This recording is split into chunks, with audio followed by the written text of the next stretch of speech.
Hello and welcome to We Empower Pakistan's podcast. In this podcast, we bring together professional women from all walks of life, especially women in STEM. Our guest today is Dr. Meher, a distinguished leader in antimicrobial research and stewardship who brings together clinical expertise, research excellence, and community impact. Currently, she's serving as the Associate Professor in the Department of Microbiology and Immunology at Sultan Qaboos University in Oman. Dr. Meher has established herself as a pivotal figure in understanding and addressing antimicrobial resistance patterns across South Asia and the Middle East. As the current ambassador of American Society of Microbiologists to Oman and former ambassador for the Society of Healthcare and Epidemiology of America, Dr. Meher bridges international expertise with regional healthcare needs. Her groundbreaking work includes leading the DASH initiative, a multi-centric study promoting antimicrobial and diagnostic stewardship in UTI, which has grown to include over 62 participating centers, exemplifying her commitment to expanding the One Health concept. Hello, Dr. Meher. How are you? I'm good. Thank you, Ms. Faiza, for that lovely introduction. And I'm absolutely thrilled to meet you and your team because I feel you yourself are doing fantastic work in Wimpa. Thank you for being a guest on our podcast. My pleasure. So, I'll ask with a very general question because a lot of people are confused about this concept or frankly they don't know about it. I want you to tell us a bit about microbes. Are we at war with them? Are they all bad? That's such a lovely question, because I think human beings since the beginning always feel there's this us and them. And when it becomes them, then it feels like we're at war with them and we want to control them, and then we feel that we'll have a happily ever after. And that's exactly what happened in, say, the 1950s when a lot of antimicrobials came into the picture, and people really felt that we're going to be seeing an infection-free world and we're going to be free of all these various diseases. But what we didn't understand is that these guys are maybe smarter than us. And what we're currently facing is a backlash, and that backlash is seen in the form of antimicrobial resistance, which is making many people think that we're really at war with them. But what is very important to understand is that millions of them are nice bugs, and we are coexisting with them in peace and harmony, and maybe to our own benefit, which we are unable to understand. So, the message which I really feel we can spread through your platform is that millions of these bugs in which we are existing along with them, they're really nice, they are harmless, they're in fact promoting our own well-being, and then of course millions of bugs within us as well.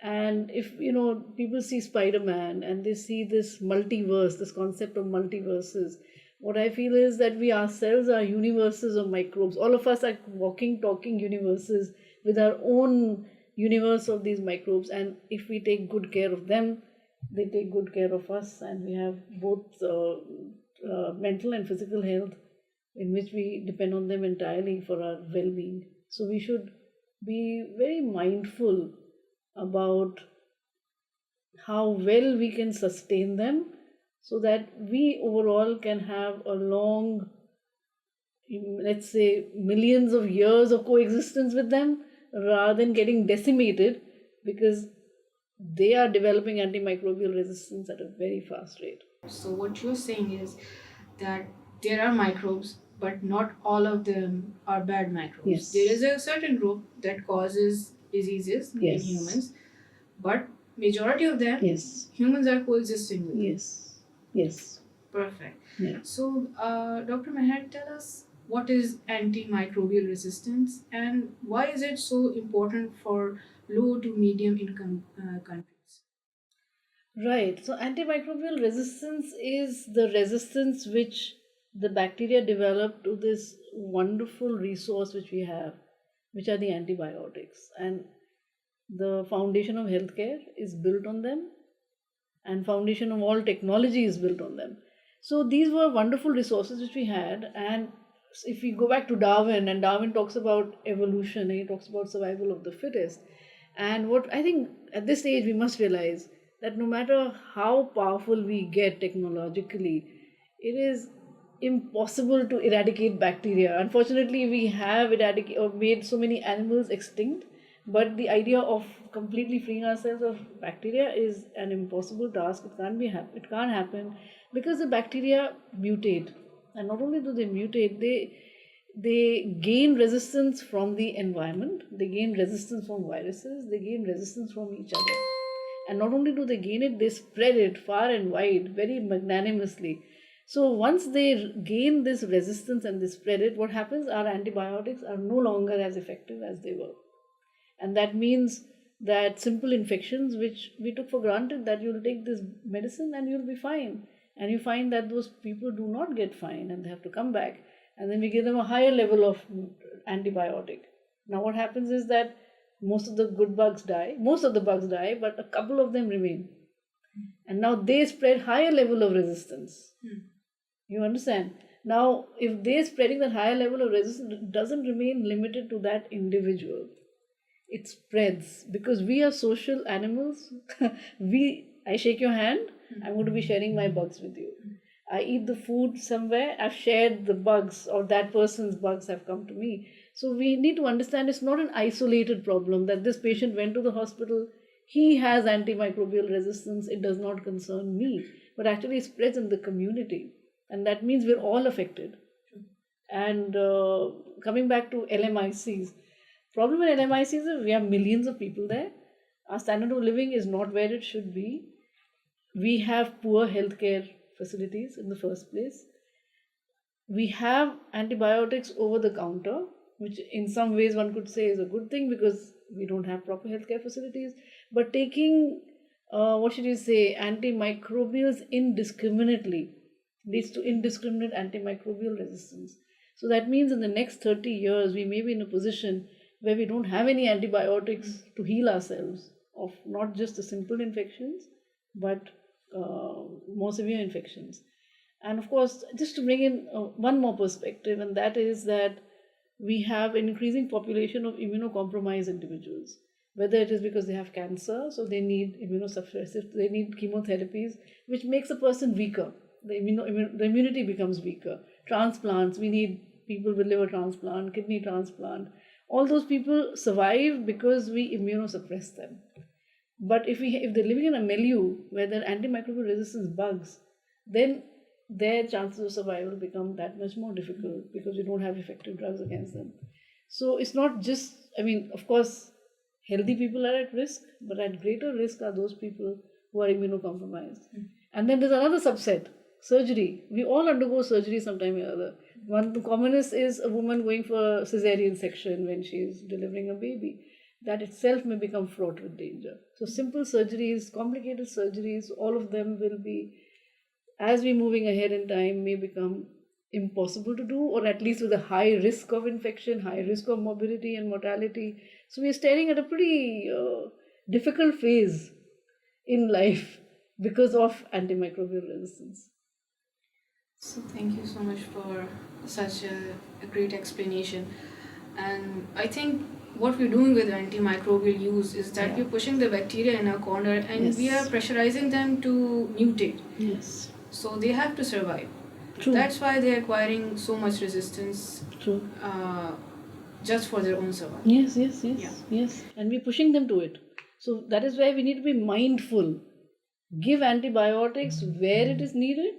So in upper respiratory tract infections, cold, sore throat, rhinitis, they're usually viral. They're usually self-limiting. They need just paracetamol, they need hot liquids, they need rest. Similarly, diarrheas, you don't need antibiotics. And again, when you come to our clinical colleagues, one doesn't need to rush to the most broad spectrum antimicrobial at the first instance. One needs to be very careful about which antimicrobial we're prescribing to what kind of patient, so that we don't develop wholesale resistance because we've decided to give the most broad spectrum antimicrobial because I want to give the best treatment to my patient. But that's not really the best treatment. So Dr. Meher, you had the DASH initiative, which spearheads basically antimicrobial stewardship. Yes. It is a concept that is not known to a lot of people, especially common citizens. So what is antimicrobial stewardship, and how can a common person play an active role in overcoming and dissipating the message, especially for LMICs? Again, a very important question which you asked me here. Because, earlier, even say about 10 years back, or maybe 5 years back, we felt that it's a healthcare related problem and we need to solve it within the confines of a healthcare facility. So, all hospitals in the world would talk about it and would have conferences about it.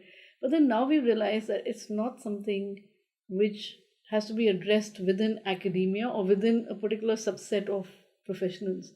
It has to spread and become a effort which is citizen based effort. All the citizens of the world should unite in our efforts to save this very valuable resource, which is antimicrobials. So, antimicrobial stewardship came up as a healthcare effort, and just like quality comes in practically every arena of our world, whether it's academics or whether it's technology, we want to do the right thing at the right time. So, healthcare antimicrobial stewardship is nothing but the right antibiotic to the right patient at the right time, at the right route, and for the right duration. So it was an effort that the doctors should not go overboard and they give the appropriate drug in all these various fashions so that we get optimum health care. And it seems so easy. And this concept has been there for the last 25 years. But what we see is that this very easy concept is very difficult to translate into practice because of so many reasons, which I'm not going into right now. But that's an ongoing effort which we are doing, which many people are doing across the world. And yet, just like hand washing is not something which is happening all the time when it should, similarly, antimicrobial stewardship in hospitals is a task in progress, a work in progress. And that's why we realize that getting the citizens on board can be so very important in two ways. One, can we prevent infection in the first place? Because if there is no infection, then there is no disease and there is no need for antibiotics. So the pressure on antibiotics comes down. And that's where we believe that it is the right for citizens to have safe water, good sanitation, and hygiene. Hygiene means safe food, and sanitation means that our fecal matter doesn't contaminate the food supply, and so on. Because if we don't have diarrheas, we don't have upper respiratory tract infections, then this large subset of antibiotics we can do away with, which should not be given anyway. Now, this is a point where citizens can tell their doctors that I have a sore throat, but I don't want an antibiotic. Very often, doctors will prescribe an antibiotic because they want to take care of their patients. But if our citizens are aware that this is a viral infection, go away in 5 days, if they put in that bottom line that, doctor, I don't want an antibiotic, this is going to work like a miracle. And that's what is needed, a patient directed healthcare. So earlier when I used to read about it, I used to kind of wonder, like we have this big brother attitude towards patients, like I know best. But we've understood now that just like we don't know about the bugs, it's really a flat world and you need to communicate with your patients and tell them. And now we feel the voice has to come from there. So two voices. One, when the doctor is examining you, very politely, please tell the doctor to wash the hands. If not with soap and water, with a hand sanitizer.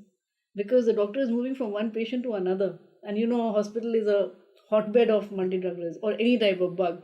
So the first thing a patient should do is, please doctor or please sister, wash your hands before exam. Even for examining the pulse, please wash your hand. Second, doctor, do I really need this antibiotic? And that's where the doctor can rethink, because now he understands that this patient is aware and is willing to have symptomatic management and not take an antibiotic. So this is a patient-directed effort, which is a need of the hour. Because studies are saying that very often the doctors say, the patient asked me to give it. And if you will not give it, I'll move to the next doctor and he will give it. Now, many of our hospitals are private-driven. And a private doctor will want to give the best so that he doesn't move to another clinic. And until we bring in best practices, there is the patient who can really change stuff. So the citizens wash their hands, citizens take care of their hygiene. And of course, here we need to talk to our governments, because we have governments doing so much, say, going into space or fighting wars, but they are unable to give safe water and sanitation to their citizens. So we need a voice and advocacy to the government that please fulfill this criteria before you start doing all those fantastic things. Yeah. So it's basically a multifaceted approach. Yes. Everybody needs to get involved, Yes. starting from the government level Yes. down to the healthcare professionals, and also the citizens who need to be responsible, well educated in Yes. how they're using antibiotics. Oh, yes. So, Dr. Meher, we know that in the 40s, Alexander Fleming, he discovered penicillin. And in that way, he revolutionized the healthcare industry and made bacterial infections a thing of the past. We don't even think about it. Whereas previously, people were dying from something as small as an abscess or something as small as a wound infection Yes. that led to septicemia and eventual death. But now these things are usually treatable with the help of antibiotics. Having said that, now there is discussion that we may enter a post antibiotic era soon. And how do you think that would look like? That is a very scary scenario. Before I move to that, Alexander Fleming, he himself had forecast. He was prescient, and he said that while this is a wonder drug, so they were called wonder drugs at that time, because they changed the way we looked at life. They changed us entirely. But he himself has said that resistance is not very far behind.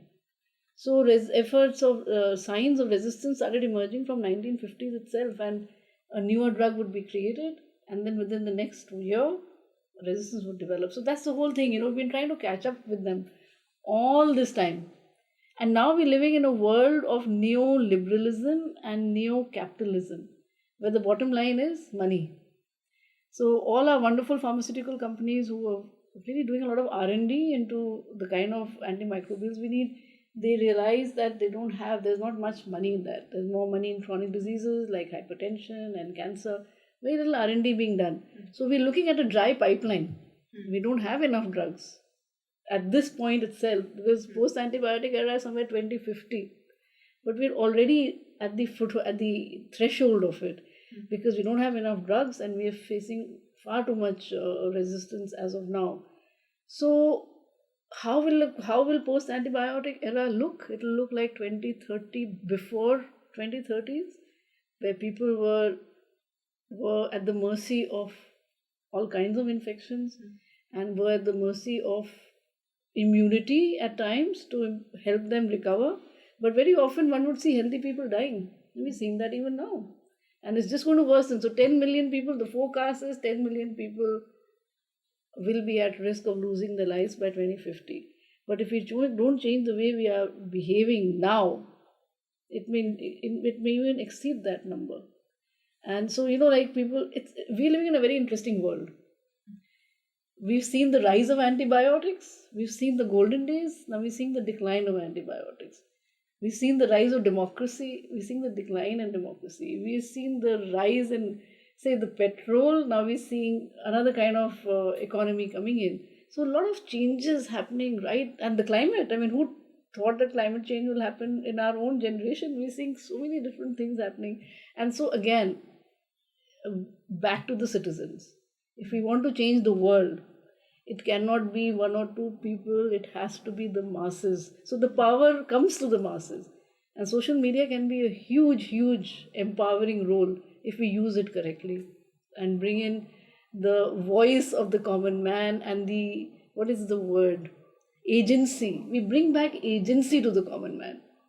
So I think what you're saying is that a post-antibiotic era, the future projection, it's very bleak. Mm-hmm. But I hope that in reality it's a bit better, and we can take good steps to actually counter that issue. Yes.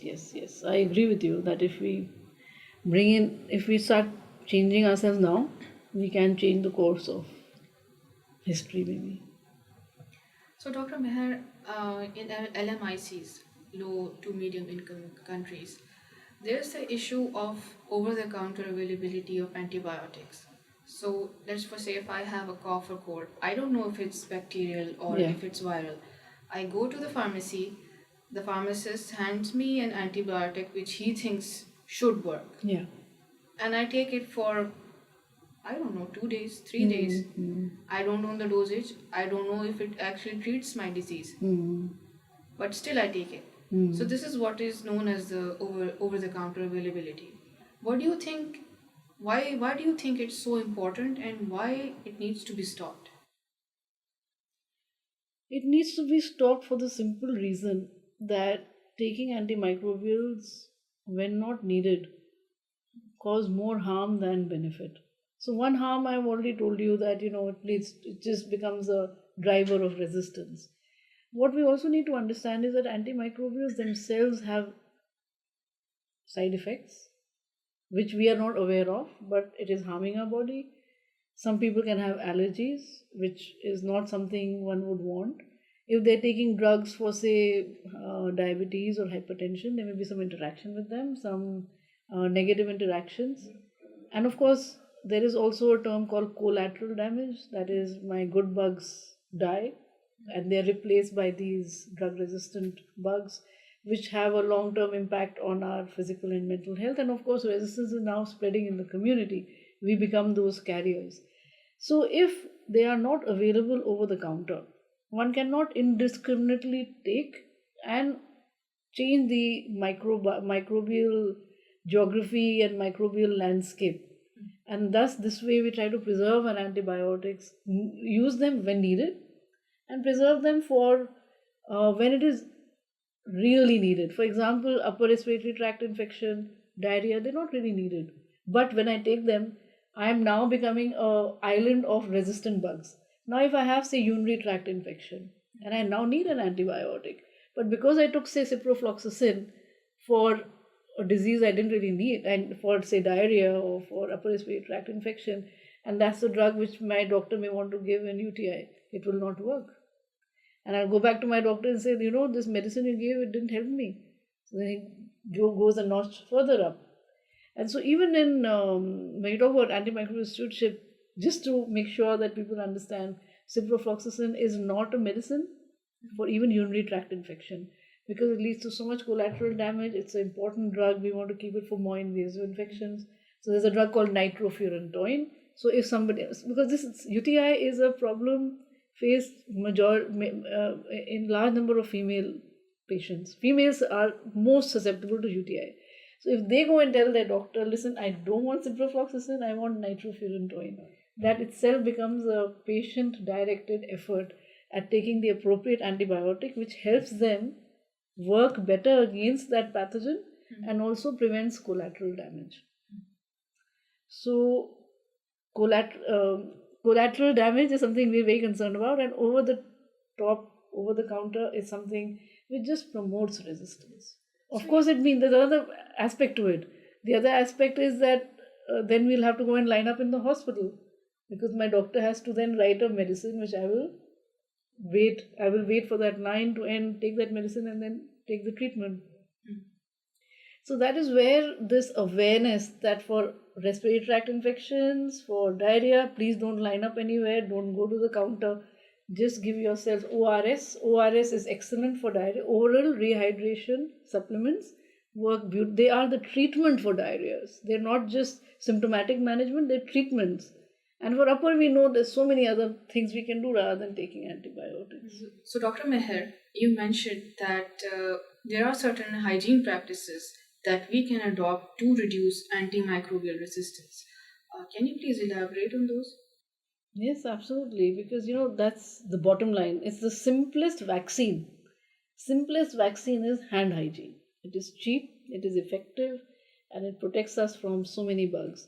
So, hand hygiene, very simply put, should be conducted before eating food, before preparing food, before eating food, of course, after eating food. But more importantly, once we go to the washroom, we need to make sure that we wash the hands properly.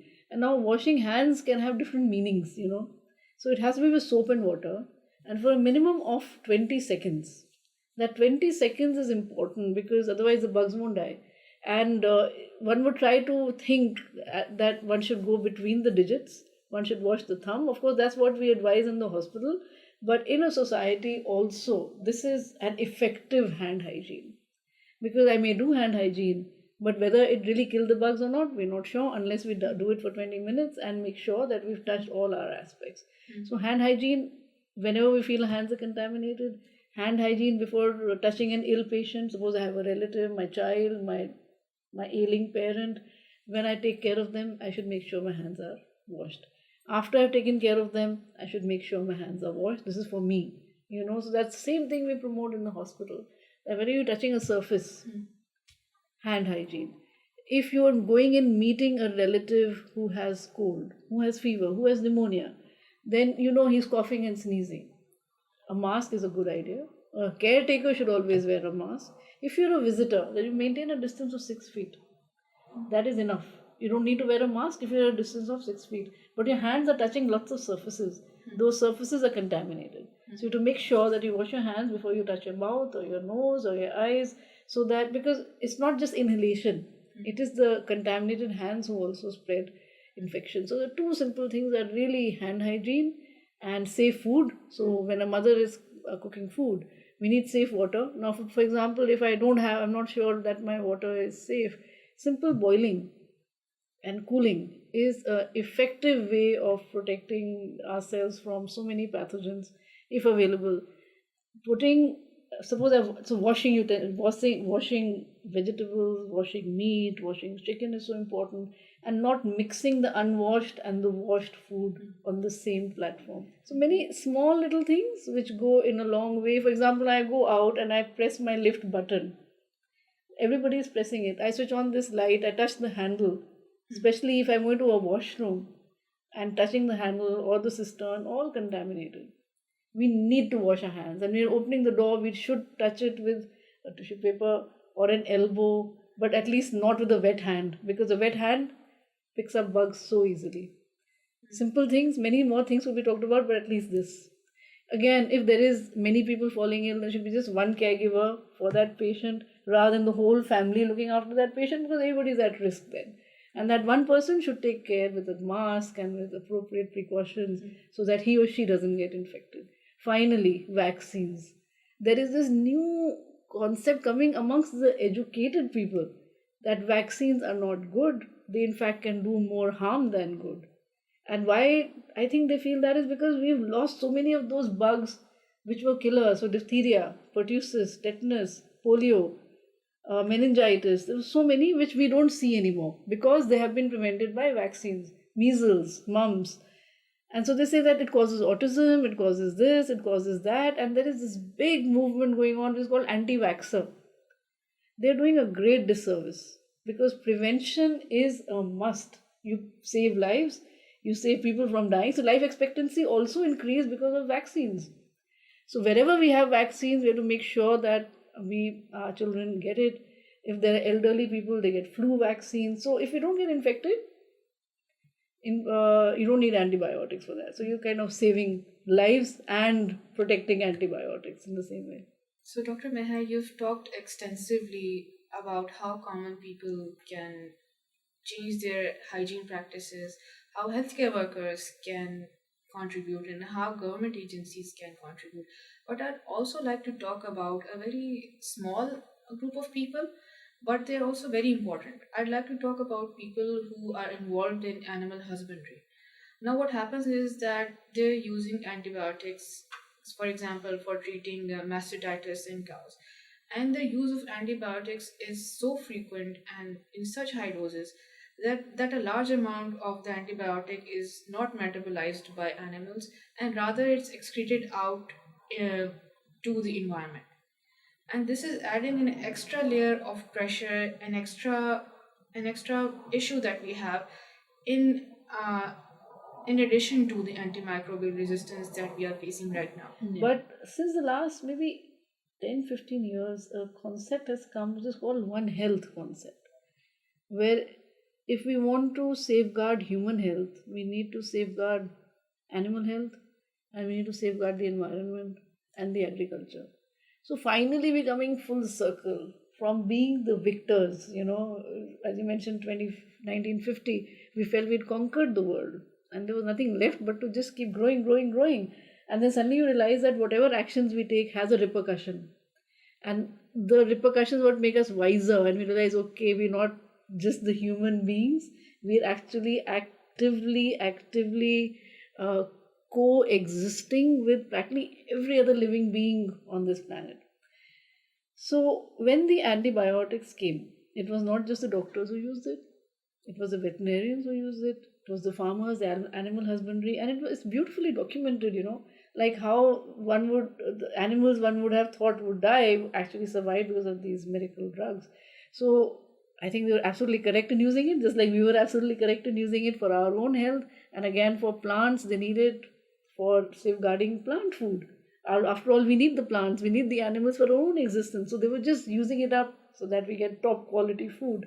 What happened is that those same antimicrobials started developing resistance in their areas. And as you rightly said, that it starts contaminating the environment. So even the soil microbiome is changing. Animal microbiome, soil microbiome, the food we're eating, the chicken we're eating, the meat we're eating, the plants we're eating, they all have the genes of antimicrobial resistance, which we are now ingesting. And it's just a vicious cycle. The resistance just keeps increasing because what we need are those genes to just drive the resistance further. And those bugs it's just being fueled by that. And not only are we talking about antibacterial resistance, we're talking of antifungal resistance, we're talking of antiviral resistance. It's like a crazy cocktail of all kinds of disasters waiting for us right at the end of the corner.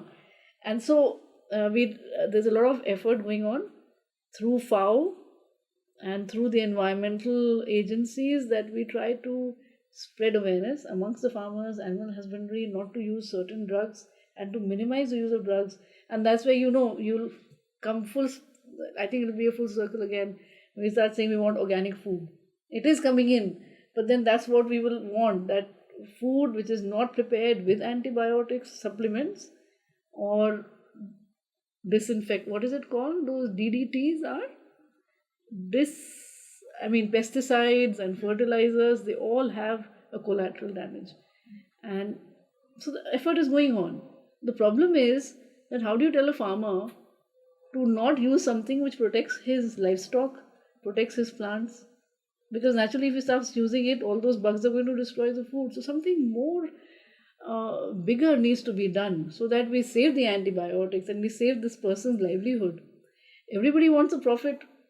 And we say, okay, be content with creating less food. One, it'll be a disaster for us. We don't have enough food in the world. Second, what do we do with this livelihood? So that's a huge issue on how do we come to an optimum solution. I don't know how it will happen right now, but I suppose we'll reach there sometime. Hopefully, hopefully. Yeah. So now India and LMICs, antimicrobials are available for every sector. It's not just for our diseases. Farmers can access it. Fisheries can access it. So rampant misuse. So it started as a good thing, but then it became a misuse. And whenever it becomes a misuse, you know that problems come. So the effort is going to be that much more difficult in LMICs to curb it. And that's the epicenter of resistance in all spheres. And we are the ones who will have the maximum impact of climate change as well as antimicrobial resistance. So it's an important discourse to happen. So, Dr. Meher, thank you so much for this informative session. And I think it was a much needed session. We really needed to know how antimicrobial resistance actually comes to your home. Yeah. It can come to anyone's home, and especially with the rise of MRSA and bacteria that are highly resistant to antibiotics, and nothing works basically. And it's a death sentence for anyone who's suffering for it. So I think it's a very important message that we needed to get across. And thank you for helping us bring awareness to this topic. Thank you for conducting an excellent interview. I loved the questions that you asked and your understanding. And we need to spread the good word. Thank you for that. Thank you.